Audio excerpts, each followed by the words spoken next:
përhapim mbledhjen e 13 Komisionit Qendror të Zgjedhjeve sot në 9 shkurt 2026.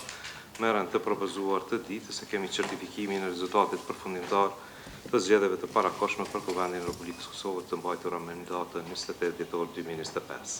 Ka dikush diçka lidhur me rendin e ditës? Nëse jo, hedh në votim rendin e ditës. Kush është për? 11 vota për, miratohet rendi i ditës.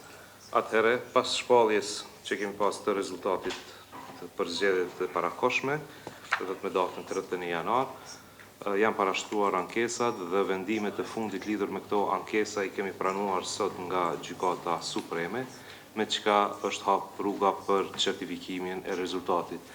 Asnjë ndryshim në rezultat të shpallur nuk është bërë nga vendimet që janë marrë lidhur me ankesat, andaj rezultati i lexuar ditën e shpalljes së zgjedhjeve është i njëjti me atë të certifikimit. Unë nuk do t'i lexoj të gjitha një nga një, meqense se të gjithë i kemi para vetes, por do ta hedh në votim certifikimin e këtij rezultati në tërësi tash. Nëse s'ka dikush diçka, ne hedh në votim certifikimin. Kush është për? Atëherë me 11 vota për, certifikohet rezultati i zgjedhjeve të parakohshme për të zgjedhjeve me datë të mbajtura me datë 28 dhjetor 2025. Gjitha rezervat që i kemi pas për listën serbe dhe i kemi edhe vazhdojnë të kemi. Mirë, faleminderit. Faleminderit kryetar.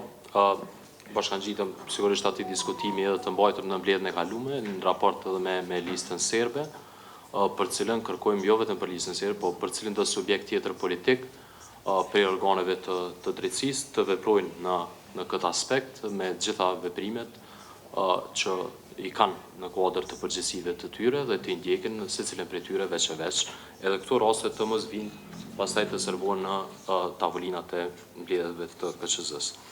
Unë pata një çështje tjetër në raport me proceset zgjedhore të zhvilluara gjatë vitit të fundit. Ne kemi parë që edhe me ndryshimet e fundit të bëra në ligjin për zgjedhjet të përgjithshme, që prap nuk kemi arritur në tërësi të adresojmë secilin çështje problematik që kanë qenë të transmetuar edhe 5 zgjedhjeve të mëparshme, pra para ndryshimit të ligjit, por edhe me këto probleme dhe sfidat që kemi hasur në zgjedhjet e fundit parlamentare, por edhe të atyre të nënshkurtit.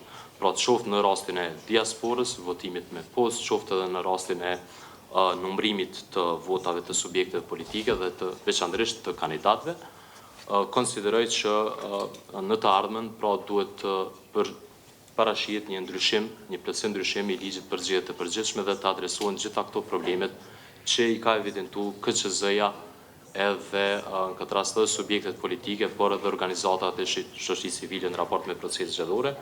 Prandaj mendoj që si KQZ ka një obligim që gjitha këto çështjet të adresohen në kuadër të një dokumenti i cili mund të përcjellet nesër Kuvendit të Republikës Kosovës dhe pastaj të kërkohen në këto ndryshime. Faleminderit.